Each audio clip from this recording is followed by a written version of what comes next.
Welcome back everyone to HDC. This video is sponsored by the ATF. These are called Title I firearms for those of you who aren't in the know. Pretty simple stuff here. Next. Okay, now it's a short-barreled shotgun. Yep, that's a short-barreled shot. All right, we're moving on. Shoelaces. Those are good. Next. And they're a machine gun. Yeah, you know, I've been working for the ATF for a while, and that's a real thing. You can really have shoelaces be machine guns, and that's why we determined that shoelaces can, in fact, be machine guns. That's just something that we do down here. All right, how many of you did I get? Can you imagine? Totally a joke. This video is sponsored by HDC Apparel. We got brand new of everything, and it's all Second Amendment related. Go over there, get you some badass stuff. There's a link below the video. So, the ATF reared its ugly head out the other day. And look, if there are any ATF agents watching, I got good lawyers, so don't try to show up at my house and do some BS just because I'm talking about y'all, all right? Anywho, did a live the other night, and I had a question that somebody asked, and they said, does the ATF have a record of the firearms that we own? And I said, you bet your ass they do. And even though it's not a widely known thing or even promoted by them, they do. If you buy more than one firearm at a time at a shop, there is a mandatory report that goes to the ATF. It's called a multiple firearm sale. So after people watch this, I think anyone is high if they think that the ATF doesn't know everything that you own, unless you're just completely flying under the radar. So these three ATF agents go to this man's house and they're worried about straw purchasers. They want to verify that he has a couple of guns that he bought. Okay, that's all I'm doing is verifying that, look, verifying that you have it. You got two different purchases. Do you have a warrant? Hello? Fourth Amendment. Please, someone hit this guy up if they know them and inform him on the Fourth Amendment. I would have responded and said, hey, let me see your paperwork on all your pistols, and then I'll show you mine. How's that sound, if you don't have a warrant? And then he goes on to say that if you have them, I'm out of here. Okay. If you have them, I'm out of here. Well, that's interesting. What are you trying to say there? Is that an intimidation tactic? Like if he went hunting the other day and is going to go back later that night and he left his guns at his buddy's house, you're just going to arrest him right then and there for a potential straw purchaser? That's how quick it is. Yeah. You have them with you by any chance? Are they? If you can unload them and bring them out, or you can go out to your foyer here, check them out, find serial number, and we're out of here. That's it? Yep. That's it. It'll take 5 seconds. Listen, guy in the back, just shut the fuck up and keep grabbing your tits. Is this what our tax dollars are going to for the ATF? This guy looks like he's got a decent house, a nice yard. Do you really think he's running a drug ring? Oh, I guess you never know nowadays, but my God. Now, I will say this.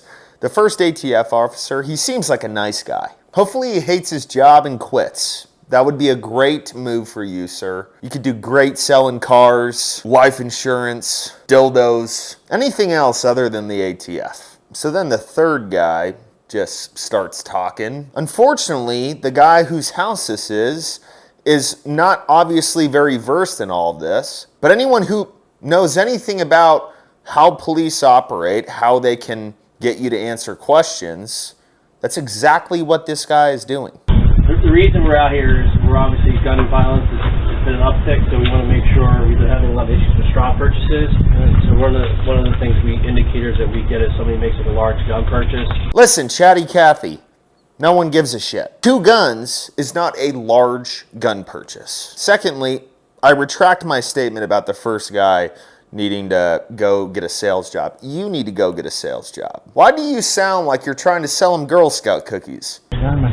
So the idea is when you purchase more than 2 guns at a time, it generates a multiple sale report. And it comes to us and we have to check them out. Okay. That's all that is. He did nothing wrong.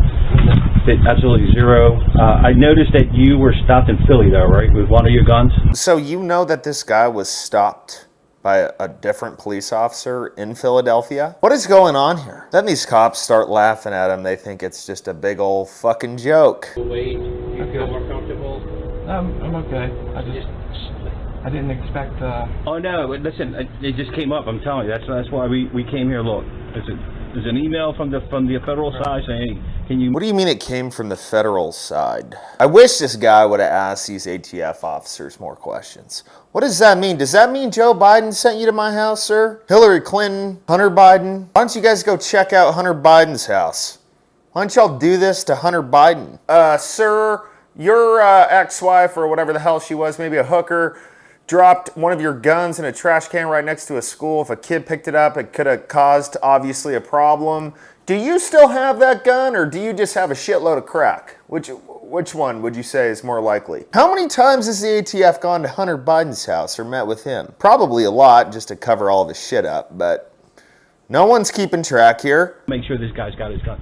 Now, if you recently just purchased a whole bunch of guns, if we can look at them and just, I have them all. just scratch them off, and that way, because I know we So won't we see don't this have to come again. back. Yeah, we can just write which ones you just bought, and so we save a trip from coming back. We can just confirm that you have them. Why do you need to know what guns he has?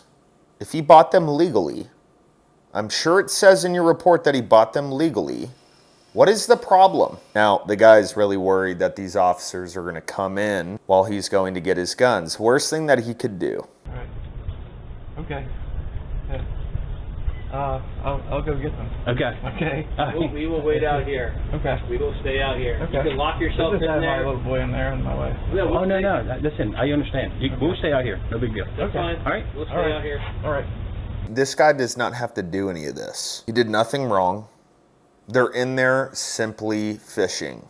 Look, I love to fish. Bass, catfish, carp. I like to go down to Port Aransas, catch a bunch of trout, reds. But one thing that I don't do is I don't go fishing into other people's shit, right? I'm not going into other people's trucks, looking for stuff, seeing what they're doing, walking into other people's houses, making sure their microwave works, just some stupid shit like this. And then these guys start laughing, and this ATF agent says, I don't blame him. I don't blame him for being worried, which is really kind of odd to me.